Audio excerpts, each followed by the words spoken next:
I'm Ella. And I'm Tyler. And this is the Oracle Sportscast. And this episode is sponsored by Art Round Tennessee. On Saturday, Tennessee Tech absolutely dominated Lindenwood 52-10 on homecoming. Ella, it was a dominating performance from start to finish. What were some of the key factors, in your opinion, to a big win like that?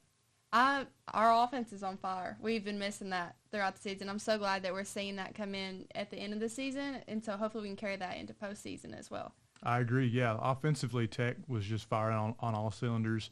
400 yards on the ground rushing. That's a crazy number. Against Gardner-Webb, they had 340. I didn't think that number was going to get beat all year. They did it Saturday. 400 yards of rushing attack is crazy. The offensive line dominated from start to finish. You know, like I said, against Gardner-Webb, it takes all 11 to run the ball that well. It takes the running backs running hard, the wide receivers and tight ends blocking, and the offensive line, of course, blocking. But, man, just an impressive run performance by Tennessee Tech. Yeah, we talked about in our past episodes that that's something that we had been missing was our rushing game. And so seeing that come into play, I feel like our team is finally, coming together. And it's so fun to watch now. Yeah, I agree. That it's the bread and butter of Tennessee Tech's offense. It was that way in the beginning of the year, and it's that way now. Tennessee Tech just kind of had to get back into that style of play. They had a little bit of trouble in the losses getting a run game going early, but that was not a problem at all on Saturday. It was early and often. And even defensive, we're on fire once again. We've talked about our defense every episode, and they continue to impress each week. And this week we have a new name that came into the situation. Yes, big Cayman Spalding. Yes. OVC Player of the Week on defense. It was good to see him do that. He had a pick six, 6 tackles, a sack. I mean, he was just all over the place. Yeah, he put a performance on, that's for sure. We'll be seeing him a lot more. I feel like we'll be seeing his stats a lot more because I feel like that kind of started him up real quick. Oh, yeah, and he's just a sophomore, so he's young. That's encouraging to see a young guy have success like that and to be able to look toward the future and see what he can do in the later stages in his career. That's going to be really exciting to see how he grows. Going back to the offensive side of things for a minute, Jordan Yates, we continue to get him in that shotgun quarterback look. He rolled out a few times and kind of looked downfield. It seems like he has the option to pass out of that, which is nice. So just diversity in general from Tech's offense is something we've really come to see here lately. I feel like that diversity is really going to put us above other teams because they don't know what to expect. Like, they don't know if he's going to run the ball. They don't know if he's going to pass the ball because he's such a utility player. He is a utility football player. Yeah, exactly. And, when you have so many things to throw at a defense, like Tennessee Tech's run game is firing on all cylinders now. You just got Dylan Leibel back from injury here recently. This is his 3rd game back. He's throwing the ball really well. There's just so many different things that teams are going to have to look out for to defend Tech on offense, which is just a good luxury to have. There's just so many playmakers on that side of the ball for Tech. Yeah. It's hard to shut down a team's offense when there's so many elements that you have to be able to shut down. And I feel like that's what Tech has finally clicked on, that we have all these elements finally lining up at one time. Absolutely. And like we mentioned, Dylan Leibel, he played pretty well, but he didn't really have to play any better than he did, right? Because he threw for 119 yards and a touchdown. That touchdown was to DJ Lincolns. Who else would it be, right? I mean, he's been Mr. Consistent here as of late. He's the go-to guy in the passing game, which is good to have.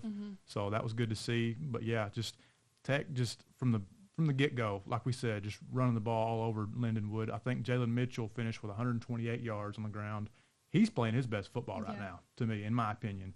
And some other guys that got carries were Torrin Baker, Aiden Little's a guy we've talked about a lot this year for him just to be a redshirt freshman. So it's cool to see those younger backs get carries and continue to develop and get better as the season progresses.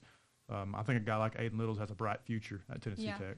Like, our whole offense is continuing to grow and grow more as this season progresses. And like you said, Dylan Leibel, seeing that a quarterback is that consistent against 2 different teams, that is such a strong part of our offense. Yeah, absolutely. And nothing to discredit what Jordan Potts has done this year at all. He was great for us all year long.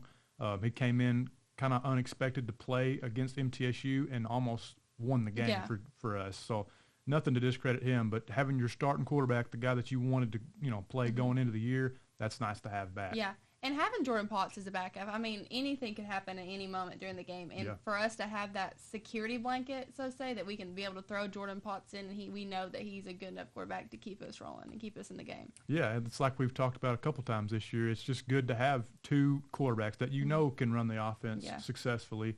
and efficiently. And then, like we said, with this run game going the way it's going, the sky's the limit for the next 3 games on Tennessee Tech's schedule. I think they're all 3 winnable games, especially if they play like they did Saturday.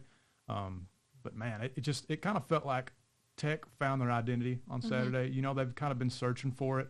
You kind of thought you saw it against Gardner-Webb, and you knew that that's what the team could be. But it's just here recently, it's just kind of been one or the other. But, man, they ran all over Lindenwood, and they played good defense like they did against Gardner-Webb. I felt like you could literally see the spark on Tech on Saturday, the way they were acting after plays. They were excited to be playing football again, which is great to see. Art Round Tennessee's 23rd annual Art Prowl is this weekend, November 8th and 9th in Cookeville, Tennessee. Over 80 local artists will be exhibiting and selling their artwork all throughout Cookeville's west side in galleries, studios, retail stores, coffee shops, museums, and other local businesses. Enjoy live artist demonstrations and free kids activities. Meet the artists and learn more about our local art scene. Art Prowl will take place on Friday, November 8th from 3 to 8 p.m. and Saturday, November 9th from 10 a.m. to 6 p.m. Check out the map of over 30 locations and the full list of exhibiting artists at artroundtennessee.org/artprowl or on Instagram and Facebook at artroundtennessee. So like we mentioned, we got 3 more games left on the schedule. We've got Samford this Saturday on the road, and then you got a road game against UT Martin following that weekend, and then you return home against Eastern Illinois on Senior Day. We're 4-2 in the conference right now. That's a good place to be in. If you play like you did against Lindenwood on Saturday for the next 3 games, it's not out of the question to be 7-2 in conference play in Coach Wilder's first year. Yeah, we're going to be a hard team to beat if we continue to play like this. Like, we are a well-rounded team. Like, there was not really a weakness to Tech on Saturday. No, I agree. Yeah, it was just pure dominance. It's going to be hard to replicate that for 3 more games because, as we know, football, just the way the game is, sometimes things happen. You know, like in college football nationally, there's been upsets all over the place. So you just never know what you're going to get. So, I mean, it's just credit to this coaching staff in year 1 under Coach Wilder and the players, of course. To be sitting at 4-2 right now is a good spot to be in. Yeah, this program has completely done a 360. Like, it's a completely different football team that we're watching play this year. There's momentum. They're having fun. They're a good team. Yes. It's a fun game to watch now. I agree. Like you said, I mean, imagine if we do win the next 3 games, which I still think they can. You're 7-2 in the conference. When's the last time that happened? I have no idea. I don't know either, but I'm sure it's a while. I'm sure it's been a while. So that's just encouraging. The future's bright for Tennessee Tech football, in my opinion, and just the tenure under Coach Wilder. So that's exciting to see. But if you don't have anything else, we can send it home, Ella. I'm Ella. And I'm Tyler. And this has been the Oracle Sportscast. This episode was sponsored by Art Round Tennessee.